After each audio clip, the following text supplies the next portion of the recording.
गुरुर्ब्रह्मा गुरुर्विष्णु गुरुर्देवो महेश्वरः गुरुर्साक्षात् परब्रह्म तस्मै श्री गुरुवे नमः। ॐ गजाननं भूतगणाधिसेवितं कपितजम्बुफलचारुभक्षणम् उमासुतं शोकविनाशकारिकं नमामि विघ्नेश्वरपादपङ्कजं सच्चिदानन्दरूपाय विश्वोत्पत्त्यादिहेतवे तापत्रे विनाशाय श्रीकृष्णाय वयं नमः। बोल वृंदावन बिहारी लाल की जय, बोल बांके बिहारी लाल की जय। आज हम आपको श्रीमद् भागवत महापुराण में परिच्छेद की परम गति की कथा विस्तार पूर्वक सुनाएंगे। तो आप सभी मन को एकाग्र करते हुए शांति पूर्वक कथा को श्रवण करेंगे और धर्म लाभ प्राप्त करेंगे।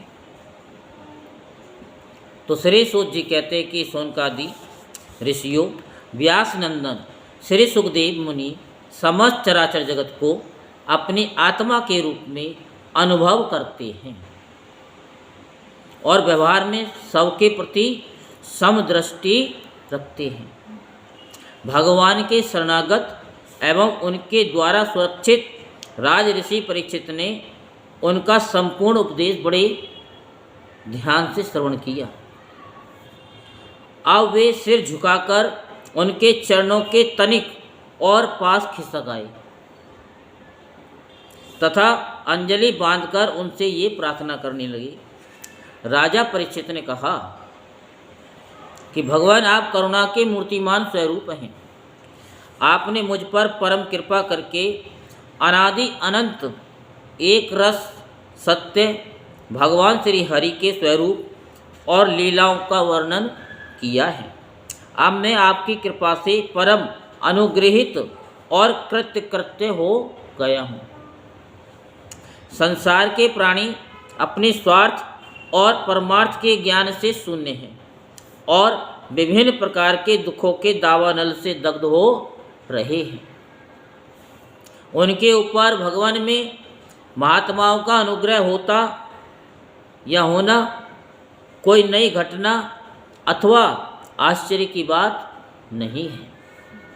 ये तो उनके लिए स्वाभाविक ही है। मैंने और मेरे साथ और बहुत से लोगों ने आपके मुखारविंद से इस श्रीमद् भागवत महापुराण का श्रवण किया है। इस पुराण में पद पद पर भगवान श्री हरि के उस स्वरूप और उन लीलाओं का वर्णन हुआ है जिसके गान में बड़े बड़े आत्माराम पुरुष रमते रहते हैं। भगवान आपने मुझे अभय पद का ब्रह्म और आत्मा की एकता का साक्षात्कार करा दिया है।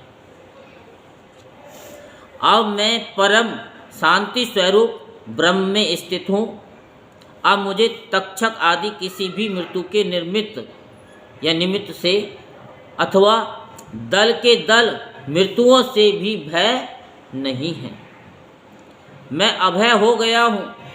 ब्रह्मन अब आप मुझे आज्ञा दीजिए कि मैं अपनी वाणी बंद कर लूँ, मौन हो जाऊँ और साथ ही कामनाओं के संस्कार से भी रहित चित्त को इंद्रियातीत परमात्मा के स्वरूप में विलीन करके अपने प्राणों का त्याग कर दूं।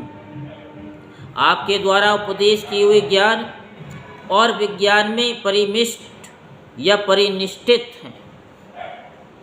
परिनिष्ठित हो जाने से मेरा अज्ञान सर्वदा के लिए नष्ट हो गया है। आपने भगवान के परम कल्याण में स्वरूप का मुझे साक्षात्कार करा दिया है। सूत जी कहते कि शौनकादि ऋषियों राजा परीक्षित ने भगवान श्री सुखदेव जी से इस प्रकार कहकर बड़े प्रेम से उनकी पूजा की। अब वे परीक्षित से विदा लेकर समागत त्यागी महात्माओं भिक्षुकों के साथ वहाँ से चले गए। राजऋषि परीक्षित ने भी बिना किसी बाह्य सहायता के स्वयं ही अपने अंतरात्मा को परमात्मा के चिंतन में समाहित किया और ध्यान मग्न हो गए। उस समय उनका श्वास प्रश्वास भी नहीं चलता था। ऐसा जान पड़ता था मानो कोई वृक्ष का ठूंठ हो। ठूंठ समझते हो ना? ठूंठ बताना। सूख जाता है, जो छट सा खड़ा हो जाता है। उन्होंने गंगा जी के तट पर कुशों को इस प्रकार बिछा रखा था जिसमें उसका या उनका अग्रभाग पर्व की ओर हो और उन पर स्वयं उत्तर मुंह होकर के बैठे हुए थे। उनकी आसक्ति और संशय तो पहले ही मिट चुके थे। अब वे ब्रह्म और आत्मा के एकता रूप महायोग में स्थित होकर ब्रह्म स्वरूप हो गए। सौनकादि ऋषियों मुनि कुमार श्रृंगी ने क्रोधित होकर परीक्षित को शाप दे दिया था। अब उनका भेजा हुआ तक्षक सर्प राजा परीक्षित को डसने के लिए उनके पास चला। रास्ते में उसने कश्यप नाम के एक ब्राह्मण को देखा। कश्यप ब्राह्मण सर्प विष की चिकित्सा करने में बड़े निपुण थे। तक्षक ने बहुत सा धन देकर कश्यप को वहां से लौटा दिया। उन्हें राजा के पास न जाने दिया और स्वयं ब्राह्मण के रूप में छिपकर, क्योंकि वह इच्छानुसार रूप धारण कर सकता था, राजा परीक्षित के पास गया और उन्हें डस लिया। राजऋषि परीक्षित तक्षक के डसने के पहले ही ब्रह्म में स्थित हो चुके थे। अब तक्षक के विष की आग से उनका शरीर सबके सामने ही जलकर भस्म हो गया। पृथ्वी, आकाश और सब दिशाओं में बड़े जोर से हाय हाय की ध्वनि होने लगी। देवता, असुर, मनुष्य आदि सब के सब परीक्षित की ये परम गति देखकर विस्मित हो गए। देवताओं की दुमदुमियाँ अपने आप बज उठी। गंधर्व और अप्सराएं गान करने लगी। देवता लोग साधु साधु के नारे लगाकर पुरुषों की वर्षा यानी पुष्पों की वर्षा करने लगे। जब जन्मेजय ने सुना कि तक्षक ने मेरे पिताश्री को डस लिया है तो उसे बड़ा क्रोध हुआ। अब वह ब्राह्मणों के साथ विधि पूर्वक सर्पों का अग्नि कुंड में हवन करने लगा। तक्षक ने देखा कि जन्मेजय के सर्प सत्र की प्रज्वलित अग्नि में बड़े बड़े महासर्प भस्म होते जा रहे हैं। तब वह अत्यंत भयभीत होकर देवराज इंद्र की शरण में गया। बहुत सर्पों के भस्म होने पर भी तक्षक नहीं आया। ये देखकर परीक्षित नंदन राजा जन्मेजय ने ब्राह्मणों से कहा कि ब्राह्मणों, अब तक सर्पाधम तक्षक क्यों नहीं भस्म हो रहा है? ब्राह्मणों का राजेंद्र, तक्षक इस समय इंद्र की शरण में चला गया है और वह उसकी रक्षा कर रहे हैं। उन्होंने ही तक्षक को स्तंभित कर रखा है, इसी से वह अग्नि कुंड में गिरकर भस्म नहीं हो रहा है। परीक्षित नंदन जन्मेजय बड़े ही बुद्धिमान और वीर थे। उन्होंने ब्राह्मणों की बात सुनकर ऋतुजों से कहा कि ब्राह्मणों, आप लोग इंद्र के साथ तक्षक को क्यों नहीं अग्नि में गिरा देते? जन्मेजय की बात सुनकर ब्राह्मणों ने उस यज्ञ में इंद्र के साथ तक्षक का अग्नि कुंड में आवाहन किया। उन्होंने कहा कि रे तक्षक, तो मरुदगण के सहचर इंद्र के साथ इस अग्निकुंड में शीघ्र आ पड़। जब ब्राह्मणों ने इस प्रकार आकर्षण मंत्र का पाठ किया, तब तो इंद्र अपने स्थान स्वर्गलोक से विचलित हो गए। विमान पर बैठे हुए इंद्र तक्षक के साथ ही बहुत घबरा गए और उनका विमान भी चक्कर काटने लगा। तो अंगिरा नंदन बृहस्पति जी ने देखा कि आकाश से देवराज इंद्र विमान और तक्षक के साथ ही अग्निकुंड में गिर रहे हैं। तब उन्होंने राजा जन्मेजय से कहा, नरेंद्र सर्पराज, तक्षक को मार डालना आपके योग्य काम नहीं है। ये अमृत पी चुका है, इसीलिए ये अजर और अमर है। राजन, जगत के प्राणी अपने अपने कर्म के अनुसार ही जीवन मरण और मरणोत्तर गति प्राप्त करते हैं। कर्म के अतिरिक्त और कोई भी किसी को सुख दुख नहीं दे सकता। जन्मेजय, यों तो बहुत से लोगों की मृत्यु सांप, चोर, आग, बिजली आदि से तथा भूख, प्यास, रोग आदि निमित्तों से होती है, परंतु ये तो कहने की बात है। वास्तव में तो सभी प्राणी अपने प्रारब्ध कर्म का ही उपभोग करते हैं। राजन, तुमने बहुत से निरपराध सर्पों को जला दिया है। इस अभिचार यज्ञ का फल केवल प्राणियों की हिंसा ही है, इसलिए इसे बंद कर देना चाहिए, क्योंकि जगत के सभी प्राणी अपने अपने प्रारब्ध कर्म का ही भोग कर रहे हैं।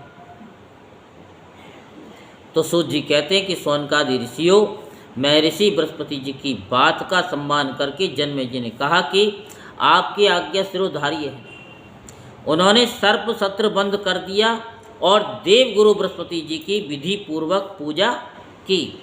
ऋषिगण, जिससे विद्वान ब्राह्मण को भी क्रोध आया, राजा को शाप हुआ, मृत्यु हुई, फिर जन्मेजय को क्रोध आया, सर्प मारे गए।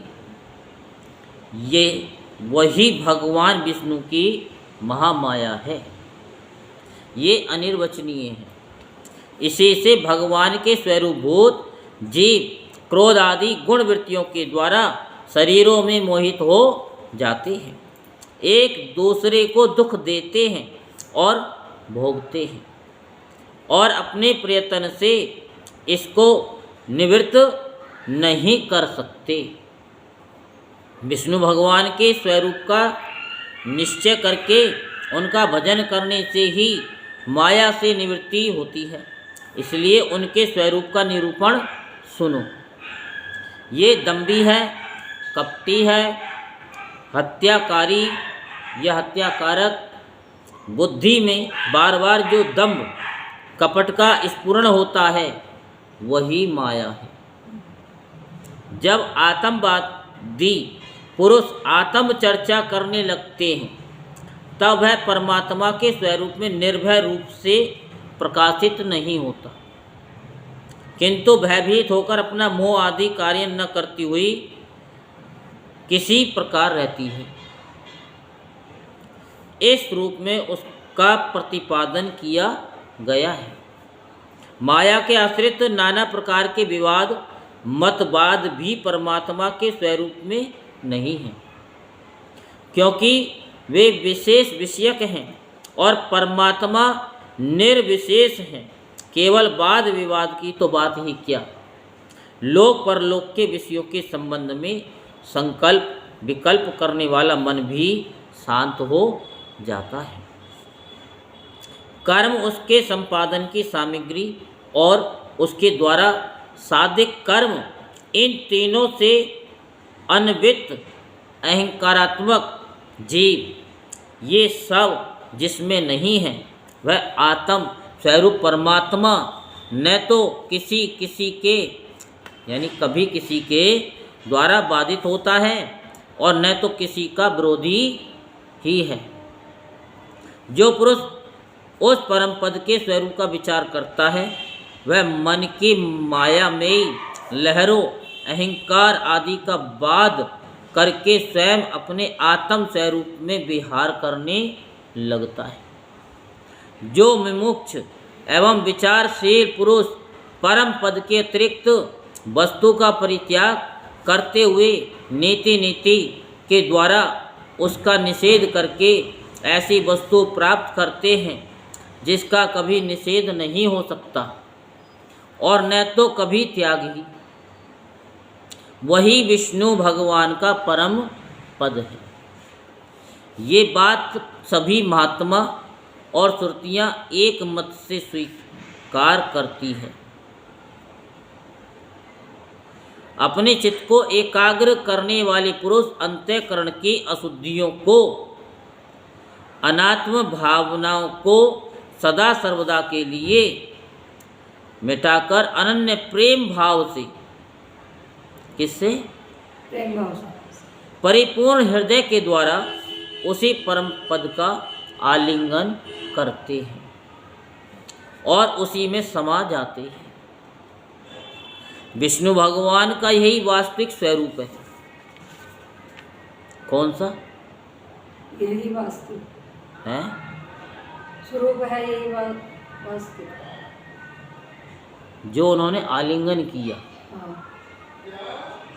वो यही वास्तविक स्वरूप है, शरीर का नहीं, जो आत्मा से आत्मा का जो आलिंगन होता है। हम तो सोचते हैं कि हमने आलिंगन किया है, नहीं, वो आत्मा से आत्मा मिली, वो ही विष्णु भगवान का वास्तविक स्वरूप है। बात समझ में आई? यही उनका परम पद है। इसकी प्राप्ति उन्हीं लोगों को होती है जिनके अंतःकरण में शरीर के प्रति अहम भाव नहीं है और न तो इसके संबंधी ग्रह आदि पदार्थों में ममता ही, किसमें? ग्रह यानी घर, ग्रह और शरीर में आस्थाना हो जिसकी। तो सचमुच जगत की वस्तुओं में मैंपन और मेरेपन का आरोप बहुत बड़ी दुर्जनता है। शौनक जी, जिसे इस परम पद की प्राप्ति अभिष्ट है, उसे चाहिए कि वह दूसरों की कटुवाणी सहन कर ले और बदले में किसी का अपमान न करे। इस क्षण भंगुर शरीर में अहमता ममता करके किसी भी प्राणी से कभी बैर न करे। भगवान श्री कृष्ण का ज्ञान अनंत है। उन्हीं के चरण कमलों के ध्यान से मैंने इस श्रीमद् भागवत महापुराण का अध्ययन किया है। मैं अब उन्हीं को नमस्कार करके ये पुराण समाप्त करता हूँ। तो शौनक जी ने पूछा कि ब्रह्मन, जिस समय परमेष्टि ब्रह्मा जी पूर्व सृष्टि का ज्ञान संपादन करने के लिए एकाग्रचित हुए, उस समय उनके हृदय काश से कंठ तालु आदि स्थानों के संकर्षण से रहित एक अत्यंत विलक्षण अनाहद नाद प्रकट हुआ। जब हम ओम करते तो उससे भी एक नाद होता है, नहीं होता है, ध्वनि आती है। जब जीव अपनी मनोवृत्तियों को रोक लेता है तब उसे भी उस अनाहद नाद का अनुभव होने लगता है, अनुभव होता है। ये सारी क्रियाएं मैंने आप लोगों को विस्तार पूर्वक बता दी हैं। यही कुंडलिनी जागृत की अवस्था है। कुंडलिनी कैसे जागृत करते हैं ये सब आपको बता रखा है। तो शौनक जी बड़े बड़े योगी उसी अनाहद नाद की उपासना करते हैं और उसके प्रभाव से अंतःकरण के द्रव्य अधिभूत क्रिया, जो क्रिया है, अध्यात्म और कारक अधिदेव रूप मल को नष्ट करके वह परम गति रूप मोक्ष प्राप्त करते हैं, जिसमें जन्म मृत्यु रूप संसार चक्र नहीं है। उसी अनाहद नाद से, छोटे आ से कार, आ ओ कार और मैं, हम कहते हैं ना ओम, तो इसमें 3 ध्वनि आती है। तो कार रूप 3 मात्राओं से युक्त ओंकार प्रकट हुआ। इसी ओंकार की शक्ति से ही प्रकृति अव्यक्त अव्यक्त रूप में परिणत हो जाती है।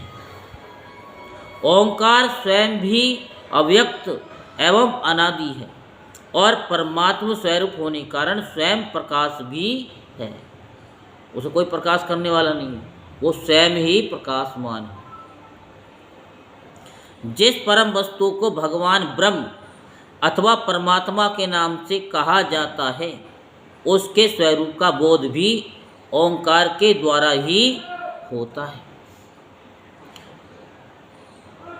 तो ये हमने आपको सब समझा रखा है, फिर भी इसे कल हम आपको विस्तार पूर्वक समझाएंगे। जब श्रवण इंद्रिय की शक्ति लुप्त हो जाती है, तब भी इस ओंकार को समस्त अर्थों को प्रकाशित करने वाले स्फोट तत्व को जो सुनता है, ये मशीनी बंद हो गई है, लेकिन ओम को कोई सुन रहा है। जब आप ओम करते हो तो अंदर से आवाज़ आती है। आपको ये भी बता रखा है कि आप चुप हो जाओ, मन मन जो सोचते हो तो ऐसा लगता है कि ये कान से हम सुन रहे हैं, लगता है कि नहीं लगता? मन मन में जब किसी गाली देते हैं तो पता लगता है कि हम गाली दे रहे हैं? नहीं, पता लगता है, ये कान सुन रहे हैं, लेकिन ये बंद हो रहे हैं ना, वो दूसरे अंदर के कान हैं। ये आँख, कान, नाक, मुंह, ये सब कुछ अंदर है जो महसूस करता है। अंदर कुछ बोल के देखो मन मन में, अभी आपको पता लगेगा कि हाँ सुन रहे हैं हम, बहुत ज़ोर से बोल रहे हैं, लगता है नहीं लगता? हाँ जी कि ना जी? हाँ, तुमने महसूस किया? हाँ। ठीक है, सबने महसूस कर रखा है ना? ठीक है। और सुसुप्ति एवं समाधि अवस्थाओं में सबके अभाव को भी जानता है। वही परमात्मा का विशुद्ध स्वरूप है। बैठा हुआ ध्यान में है, लेकिन उसे सब कुछ दिखाई दे रहा है। वही ओंकार परमात्मा से हृदयाकाश में प्रकट होकर वेद रूपा वाणी को अभिव्यक्त करता है। ओंकार अपने आश्रय परमात्मा पर ब्रह्म का साक्षात वाचक है और ओंकार ही संपूर्ण मंत्र, उपनिषद और वेदों का सनातन बीज है। जिसमें हम कहते हैं ना कि हम नहीं बोल रहे, हम नहीं बोल रहे, वो बोल रहा है। फिर कह देते हैं कि हाँ ये नहीं बोल रहा तो कौन बोल रहा है? ये तो एक माध्यम आपको दिखाई दे रहा है कि इस शरीर के माध्यम से बोला जा रहा है, लेकिन जो समाधिस्थ होता है उसे सब कुछ दिखाई दे रहा है। क्यों? जो बोलने वाला होता है या समाधि में होता है, वो अपना अनुभव करता है। अनुभव करता है तो वो अंदर की आवाज़ से वो निकालता है कि सुन लो संसार वालों, सुन लो संसार वालों। लेकिन जो अंदर से निकलती है वो संसार वालों को सुनाई नहीं देती है। जिसके लिए गुरु कहते हैं ना कि गुरु, आज के भी शॉर्ट वीडियो में डाला है, क्या बताओ, सुनिए आपने क्या? अभी इन्होंने बताया था जो वो गुरु। हाँ हाँ, जो भी है आप बताओ ना पहले। गुरु अपना सारा, गुरु अपना पूरा सार देने के लिए तैयार रहता है हमेशा कि कल नहीं, अभी इसी वक्त दे दूँ सारा। लेकिन वो ले तब ना वो तो जल रहा है, दीपक की तरह उजाला कर रहा है वो तो, लेकिन उस शिष्य को भी तो थोड़ा सा जलना पड़ेगा, उसके संपर्क में आना तो पड़ेगा, हैं? अब गुरु जी कह रहे पूर्व की तरफ जाओ, वो जाए पश्चिम की तरफ, तो क्या उसको सार मिलेगा? नहीं मिलेगा। तो ये सारा सार ओंकार है। हम इधर उधर भटक रहे, हम बाहर वालों की सुनते, अंदर वालों की नहीं सुनते। बिल्कुल ऐसे कि बच्चा जो होता है ना, माँ बापों की नहीं सुनता, बाहर वाले अगर गलत भी बोल देंगे ना, उसको बिल्कुल एक्सेप्ट कर लेगा, मान लेगा कि वो बाहर वाले सही कह रहे हैं। और घर वाले चाहे कितने भी कह दे कि ये बेटा तेरे हित की बात नहीं है, उसे नहीं मानेंगे।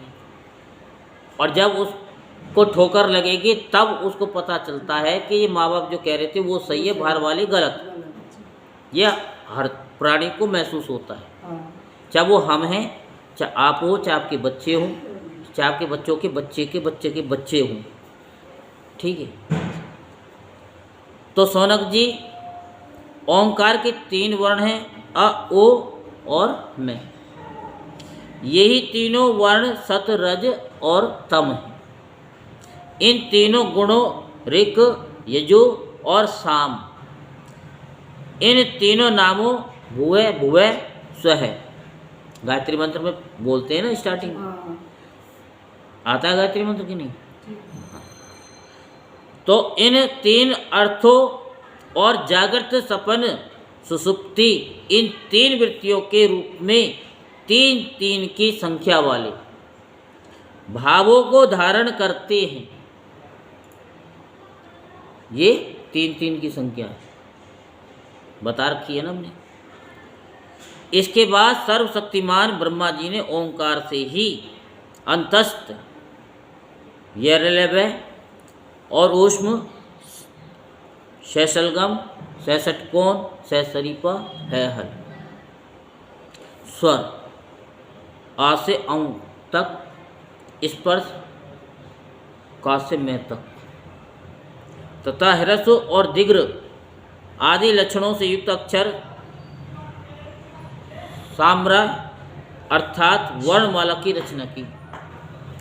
उसी वर्णमाला द्वारा उन्होंने अपने 4 मुखों से होता, अथर्वायु, उद्गाता और ब्रह्मा, इन 4 ऋतुजों के कर्म बतलाने के लिए ओंकार और व्याहृति के सहित 4 वेद प्रकट किए और अपने पुत्र महर्षि मरीचि आदि को वेद अध्ययन में कुशल देखकर उन्हें वेदों की शिक्षा दी। वे सभी जब धर्म का उपदेश करने में निपुण हो गए तब उन्होंने अपने पुत्रों को उनका अध्ययन कराया। जैसे हम आपसे कहते हैं ना कि एक कथा को 3-3 बार सुनो, यूट्यूब पे भी सुनो, फेसबुक पे भी सुनो, लेकिन 3 बार सुनो। क्या सुनते हो आप 3 बार? नहीं सुनते। एक कथा को 3 बार सुनो। कभी हम बैठे होते हैं ना तो हमें पता लगता है 3 बार नहीं सुनने आप, तब हमको थोड़ा सा दुख होता है कि इतना समझाया लेकिन उनकी समझ में नहीं आया। खाना पीना इतना ज़रूरी नहीं है जितना सुनना ज़रूरी है, चाहे वो शॉर्ट हो चाहे लॉन्ग हो, 3 बार सुन लो, सुबह, दोपहर और शाम, तो आपका ये योग हो गया। जो सुबह आपने पाप किए वो दोपहर तक खत्म हो जाएंगे, दोपहर को किए तो वो शाम तक खत्म हो जाएंगे, शाम को किए तो वो रात तक के खत्म हो जाएंगे। इसे आप भूल नहीं पाओगे। तो उन्हीं लोगों के नैष्ठिक ब्रह्मचारी शिष्य प्रशिष्यों के द्वारा 4 युगों में संप्रदाय के रूप में वेदों की रक्षा होती रही। द्वापर के अंत में महर्षियों ने उनका विभाजन भी किया। जब ब्रह्मवेता ऋषियों ने देखा, क्या देखा ब्रह्म ऋषियों ने कि समय के फेर से लोगों की आयु, शक्ति और बुद्धि क्षीण हो गई है, तब उन्होंने अपने हृदय देश में विराजमान परमात्मा की प्रेरणा से वेदों के अनेकों विभाजन कर दिए। तो कथा का समय तो हो चुका है, अब हम अपनी वाणी को यहीं विराम देते हैं। इससे आगे की कथा हम कल आपको 334वें दिन में प्लस करके सुनाएंगे। बोलो वृंदावन बिहारी लाल की जय, बोलो भांके बिहारी लाल की जय। जय जय श्री राधे श्याम, जय जय श्री राधे श्याम, जय जय